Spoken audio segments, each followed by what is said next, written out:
오늘 함께 은혜 받을 말씀은 성경 두 곳을 통해서 아울러 여러분들에게 소개를 해드리려고 합니다.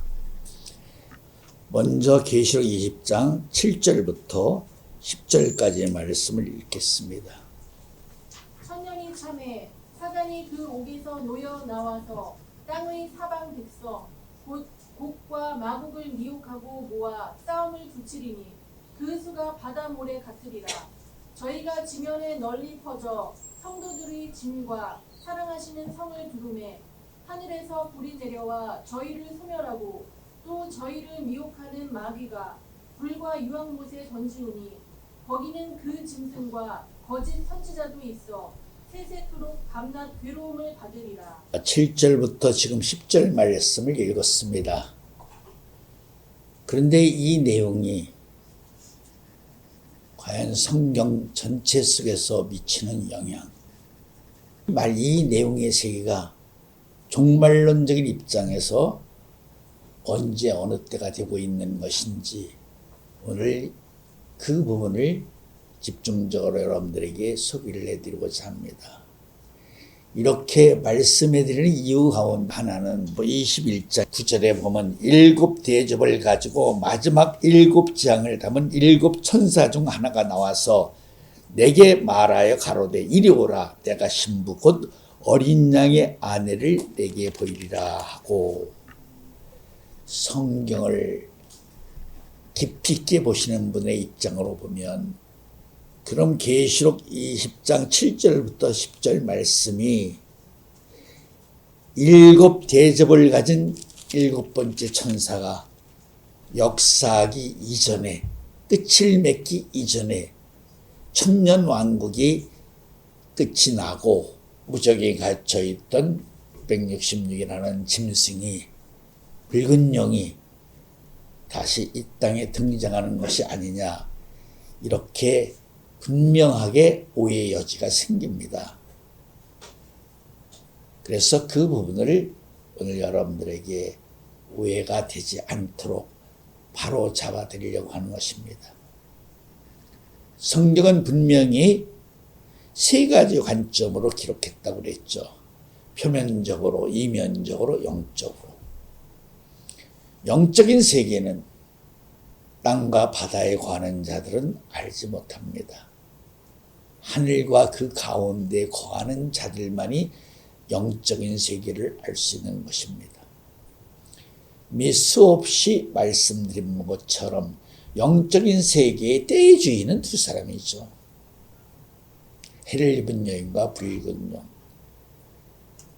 해를 입은 여인이 한 일회 중 절반, 전 3년 반, 또 후 3년 반에는 붉은 용이 역사하는 때, 그런 입장에서 성경을 우리가 밝히 새기며 바라보아야 되는데, 세상적인 사람들은, 즉 다시 말하면 영적인 신령한 눈을 가지지 못한 사람들은, 영적인 비밀을 가지지 못한 사람들은 성경 말씀을 표면적으로만 믿는다는 것이죠. 표면적으로 믿으면 지금 소개가 열거되고 있는 이 내용의 세계가 앞뒤가 전혀 맞지 않아요. 분명히 20장 7절부터 10절 말씀은 천년 왕국이 끝나는 순간입니다. 천년이 참에 사단이 그 옥에서 놓여. 천년 왕국이 끝났다는 말은 무슨 의미가 있죠? 바로 7인 7 나팔 7 대접의 역사가 다 끝났다는 소리예요. 그런데 21 9절을 읽어드렸죠.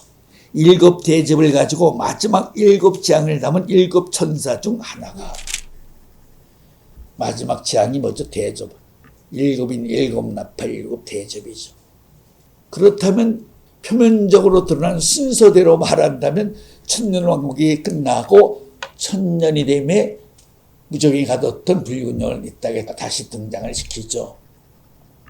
그러고 난 후에 7 대접을 가진 7 천사 중 하나가 나타나서 이제 어린 양의 신부 아내의 사건이 전개가 됩니다. 새 예루살렘 성의 모습이. 그렇기 때문에 이 말씀을 순서상으로 소화를 시켜주려면 앞뒤가 전혀 맞지 않아요. 그렇기 때문에 계시록이 참 난해한 장이다, 그렇게 말할 수가 있어요. 그럼 하나님의 계시록의 세계를, 마지막 종말론적인 계시의 세계를 그렇게 표면적으로 말하면 혼란스럽게 만들어 놓으신 이유가 뭘까? 방금 말하고 있는 것처럼 하늘과 그 가운데 거하는 자들만이 마지막 비밀을 알게 하시기 위해서 그렇게 알려놓으셨다는 거죠. 그럼 마지막 비밀이 뭐죠? 바로 중간계시예요.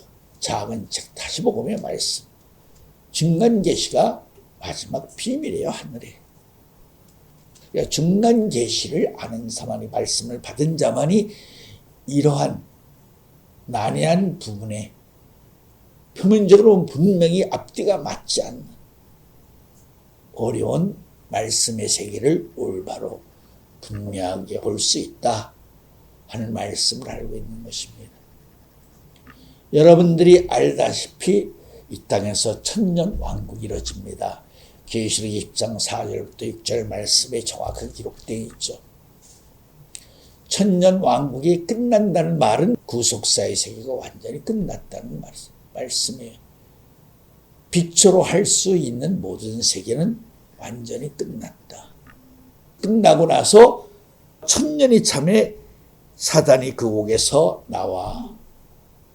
사단이 옥에서 나왔다는 말은 천년 왕국이 끝났다는 거죠. 그럼 천년 왕국이 끝나는 상태에는 어떤 일이 벌어지는 것인가? 천년 왕국이 끝나는 때에는 요한복음 14장 2절 이하의 말씀이 이루어지는 순간이에요. 내 아버지의 집에는 거할 곳이 많도다. 내가 가서 너희 것을 예비한 다음에 다시 너희를 데리러 오겠다. 그 말씀대로 천년왕국이 끝나면 생명의 대이동, 첫째 부활로 또 변화의 도맥을 통해서 변화받은 산자들이 그리스도와 함께 있다는 천년 동안 이 세상을 통치하며 다스립니다. 천년 동안에 세상 사람들은 계속 이어져요. 태어나고 죽고 태어나고 죽고 영원히 두 번째 사망에 이르지 아니한 산자들이 그리스도와 함께 천년 동안을 이 세상을 뭐예요? 통치하고 다스리는 시대예요. 그래서 그 통치하고 다스리는 그 시대를 성경은 계시록 2장 3장 말씀을 통해서 두 감람나무가 7 촛대와 7 사자를 통해서 이 세상을 통치하시며 다스리는 모습을 보여주고 있는 것이에요. 그래서 천년 왕국이 끝나면 그들은 어디로 갈 것인가? 천년 왕국이 끝났는데 네 땅이 있어요? 아니죠. 천년 왕국이 끝날 마지막 순간에 생명의 대이동이 있는 것이다. 오직 거기서 온 자는 나밖에 없고 간 자도 나밖에 없다. 요한복음 3장 13절에 예수님이 말씀하신 바로 만유 밖에 있는 아버지의 집이에요. 우리가 낙원으로 가는 게 아니에요. 천국으로 가는 게 아니에요. 아버지의 집으로 가기 때문에 어떤 일이 벌어지는 건지 아시죠? 하늘에서 새 예루살렘이 이 땅에 강림하는 거예요. 그 강림 속에 낙원에 있던 사람들이 다 이 땅에 오는 것이에요.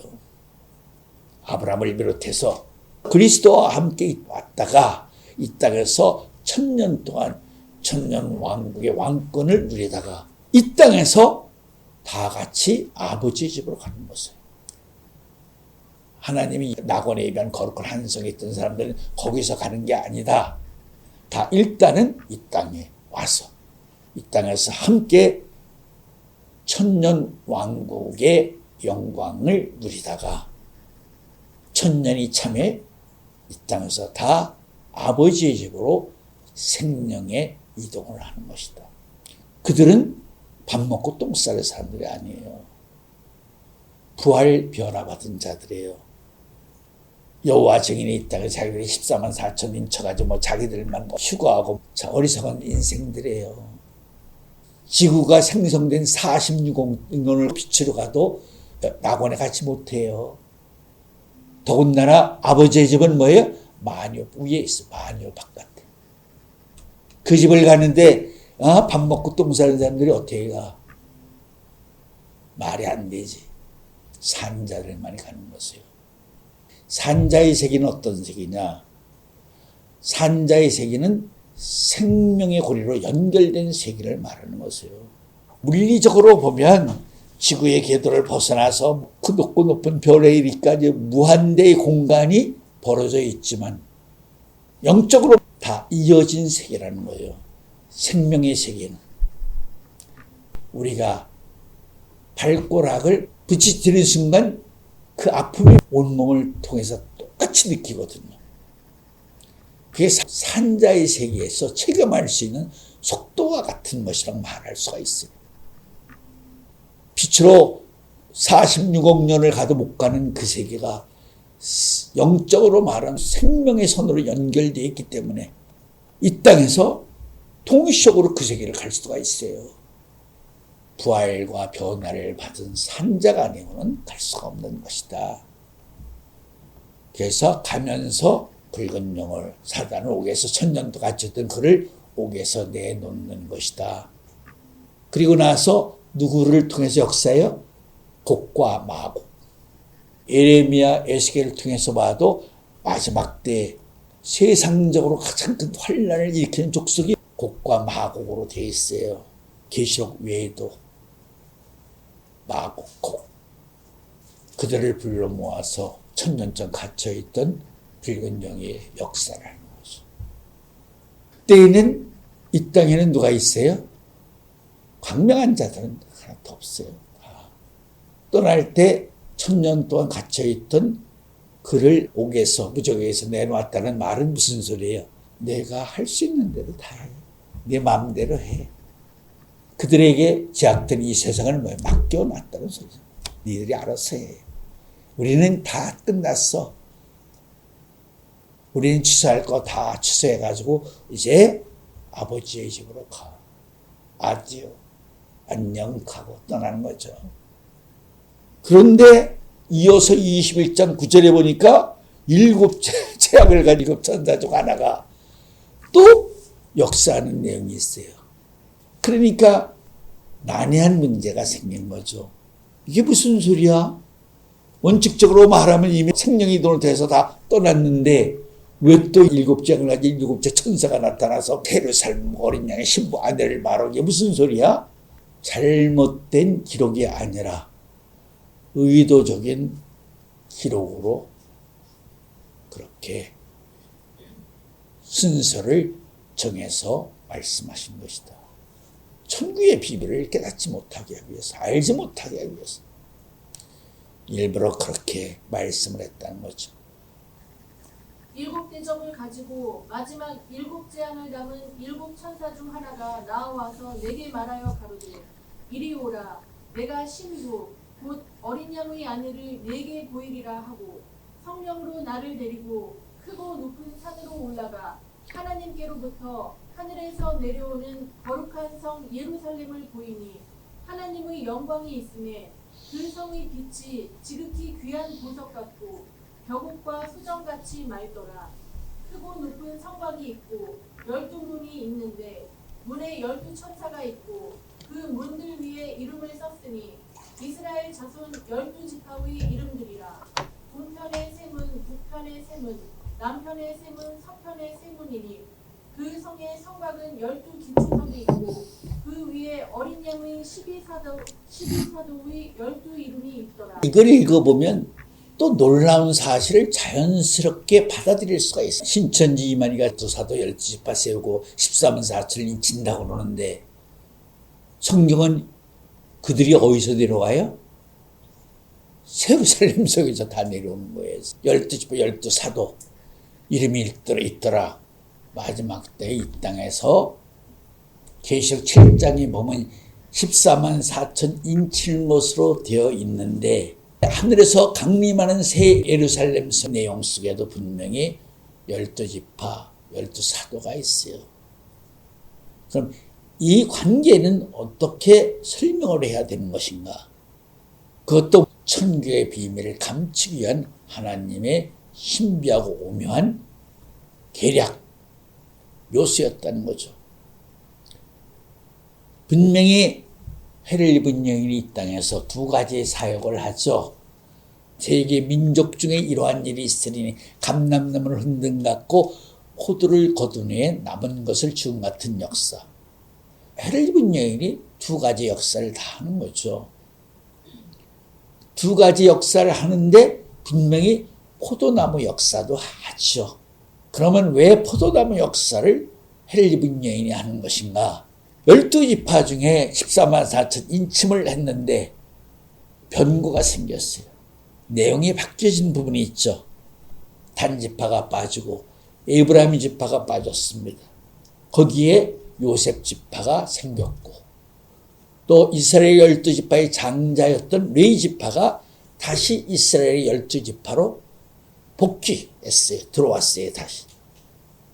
그렇기 때문에 변경된 그 지파에 한해서는 변경된 내용이 있기 때문에 그 부분은 다시 인을 칠 수밖에 없어요. 새롭게. 그들을 채우기 위해서 해를 입은 여인이 마지막 포도나무 역사를 다시 하는데 포도나무 역사를 한다 그랬어요. 포도를 거둔 후에라는 말은 포도나무 역사를 마친 후에 아직 남아있는 인침받은 자들이 소수 있기 때문에 얼마 남아있기 때문에 포도를 거둔 후에 남은 것을 주음 같은 역사를 하겠다 하는 말씀이죠. 그걸 모르는 신천지 이만희가 마치 네가 성경에 말씀을 인용해서 12사도 14만 4천 인친다. 말 같지 않는 소리를 하고 있죠. 그러나 지금 여러분들에게 증거한 이 말씀을 기독교 입장으로서는 하고 있지 못해. 예를 들어 말하면 신천지 이만희한테 이렇게 네가 지금 인치는 것은 잘못된 거야. 사기야. 거짓말이야. 이렇게 성경적으로 당당하게 논리적으로 싸워 이겨야 되는데 기독교가 이 사실을 아나요? 모르지. 하늘에서 내려오는 거예요. 이미 인치면 끝났어요. 그러니까 그 계시록 7장 말씀 속에는 아주 오묘한 하나님의 모략이 들어있는 것이에요. 인치는 사람들도 있어요. 그 인치는 사람들을 뭐라고 그러는 거죠? 포도를 거둔 후에 남은 것을 주음 같은 역사. 거기 인치는 제한적인 범위, 한정되는 숫자를 말하고 있다는 것을 알아야 돼. 그걸 인치는 건데 본능적으로 하는 신천지 이만희는 자기가 마지막에 12사도 세워 12 말이 돼. 이렇게 하늘에서 이미 강림한다는 말은 이미 그 역사를 이미 다 맞춰졌다. 끝났다. 끝난 그들이 다 거룩한 성에 있다가 새 예루살렘이 강림하는 그리스도의 신성 조직 속에 함께 이 땅에 오고 있는데 이 땅에서 뱀 같은 자가 또 그따위 시작을 부리는 거죠. 그러면 계시록 21장 9절 이하의 말씀은 언제 어느 때의 말씀인가? 하늘에서 새 예루살렘이 강림함으로써 천년 왕국이 이루어지는 거예요. 새 예루살렘 성이 이 땅에 강림할 때 우리가 그리스도의 신성 조직 안에 12사도 12지파 포도에 다 들어있다는 거야. 그들이 이 땅에 강림하는 순간 공중재림의 영광이 이루어지고 공중재림의 영광이 이어서 이 땅에 지상재림이 이루어지는 것이다. 그럼 공중재림이 이루어서 땅에 내려오는 거 당연하지 않느냐? 그런데 왜 그 공중재림과 지상재림을 분별해서 차원이 다르게 말하느냐? 이렇게 반문할 수가 있어. 거기에도 또 지극히 아주 오묘한 신비가 들어있는 거예요. 그럼 지상재림의 의미는 무엇을 말하는 것인가? 진실로 진실로 너희에게 이르노니 죽은 자들이 하나님의 아들의 음성을 들을 때가 오나니 곧 이때라. 듣는 자는 살아나리라. 자, 공중재림은 낙원에 있던 사람들이 내려오는 거야. 또 지상재림은 이 땅에 있는 사람이 하늘에서 오는 분들을 영접하는 사람이 있어야지. 그런다고 그분이 공중에 재림을 하는데 지상에 있던 사람들이 한꺼번에 싹 또 살아나서 주여 그런다는 뜻이 아니야. 공중 재림이 이루어지고 나서 그리스도의 신성 조직인 새 예루살렘이 이 땅에 강림하게 되면 이 땅에 강림한 신성 조직의 주인이신 그리스도께서 이 땅에 잠자고 있는 사람들을 다 살려내는 거야. 하나하나 나사를 부리는 것처럼. 영혼의 부활이 아니야. 영육간에 차례대로 영광의 순서 반차대로 그분이 하나하나 불러주는 거야. 불러준 그들이, 부활된 그들이 어떻게 하는 거야? 그들이 그리스도의 신성적의 영광 앞에 무릎 꿇고 그리스도의 신성적의 영광을 영접하는 것이 이 땅에서 이루어지는 상재림이라고 말하는 것이다. 그러니까 지금 21장 말씀은 20장 안에서 이루어지는 말씀의 세계야. 그렇게 해서 천년왕국이 이 땅에 이루어지는 거예요.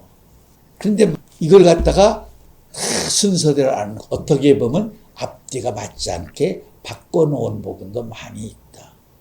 다시 말하면 계시록 17장에는 음료도 마찬가지야. 음료의 등장은 당연히 어디 있어야 돼? 중간 계시 안에 있어야 돼. 그럼 중간 계시가 10장, 11, 12, 13, 14, 15장이야. 근데 음료는 17장에 있어. 이게 앞뒤가 맞지 않아.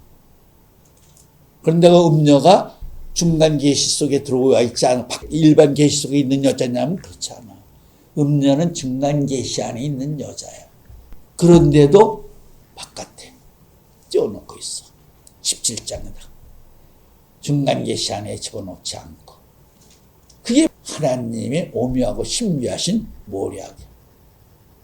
그러니까 1000년 동안 갇혀있던 사단, 마귀, 옛뱀이라고 하는 붉은 영을 이 땅에 다시 풀어줘.